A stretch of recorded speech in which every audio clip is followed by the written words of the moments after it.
Alhamdulillah wassalatu wassalamu ala rasulillah. Amma ba'd, akhi ukhti rahimakallah. Kembali kita bersua. Ada sebuah pertanyaan dari Sambas. Dia mengatakan, Ustadz, saya tinggal di lingkungan baru di mana adat lebih menonjol daripada syariat.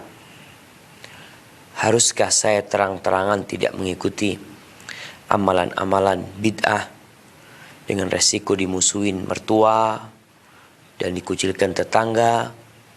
Kemudian haruskah saya tetap sholat berjamaah ke masjid, sedangkan sebelum iqamat selalu ada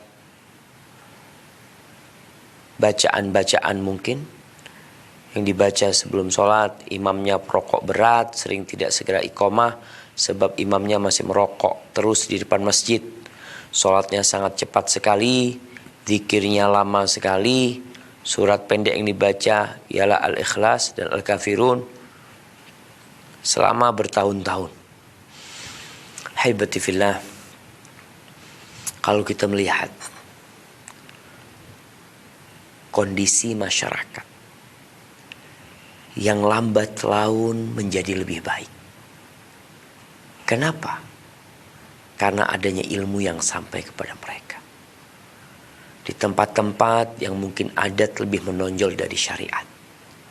Maka tugas kita bagaimana mengenalkan syariat ini. Menunjukkan kepada umat tentang Islam. Islam tidak memusuhi adat selama adat itu tidak bertentangan dengan syariat.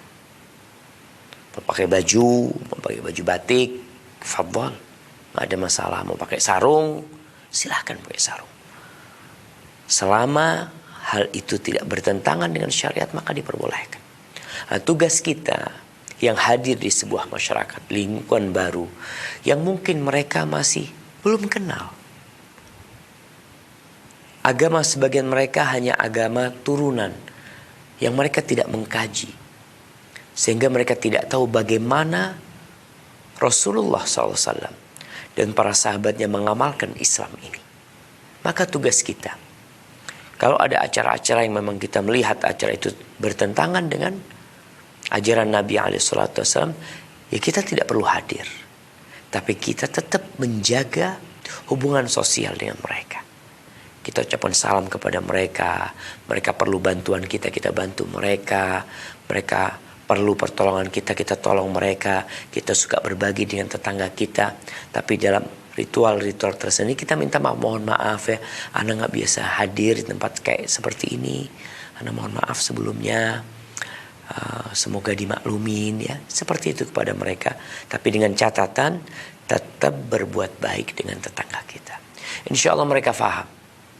Karena sejatinya kita melihat beda agama di negeri kita. Selama toleransi dijaga, gak ada masalah. Tetangga kita non-muslim, dia punya hak. Kita tunaikan hak dia. Kita laksanakan kewajiban kita sebagai seorang tetangga yang baik. Maka itu dijaga insya Allah. Lama-kelamaan ketika kita terus berbuat baik kepada tetangga kita, semoga dia jadi tertarik dengan agama kita, dengan ajaran Nabi Muhammad SAW. Adapun berkaitan dengan yang imamnya perokok berat ya, yang kadangkala zikirnya lebih lama daripada sholatnya cepet-cepetan. Kemudian apakah kita harus sholat di masjid tersebut? Kita lihat, kalau sholatnya imam itu sah buat dirinya, maka kita bermakmum sah dengan dia. Untuk menghindari tadi, antum melihat sholatnya lama, bukan lama afwan, menunggu iqamahnya lama, maka antum bisa isi dengan sholat sunnah, baca Quran. Mungkin antum sholat sunnah qabliyahnya di rumah, antum udah tahu iqamatnya jam sekian, ya sudah, antum datang ke masjid pada waktu sebelum iqamah beberapa menit, kemudian setelah sholat antum berzikir yang sunnah. Setelah itu antum boleh pergi, tapi tetap berzikir walaupun tidak mengikuti zikir berjamaah yang dilakukan. Yang penting kita berzikir sesuai yang diajarkan Nabi alaihi salatu wassalam. Baca astaghfirullah, baca Allahumma antas salam, baca la ilaha illallah wahdahu la syarikalah, lahul mulku wa lahul hamdu wa huwa ala kulli syai'in qadir, baca ayat kursi, baca qul huwallahu ahad, qul a'udzu bil falaq, qul a'udzu bin nas.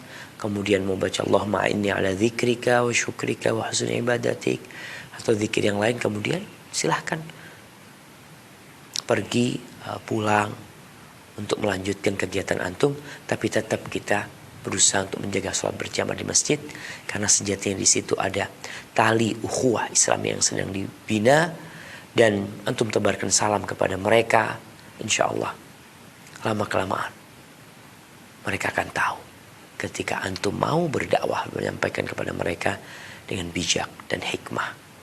Barakallahu fikum. Assalamualaikum warahmatullahi wabarakatuh.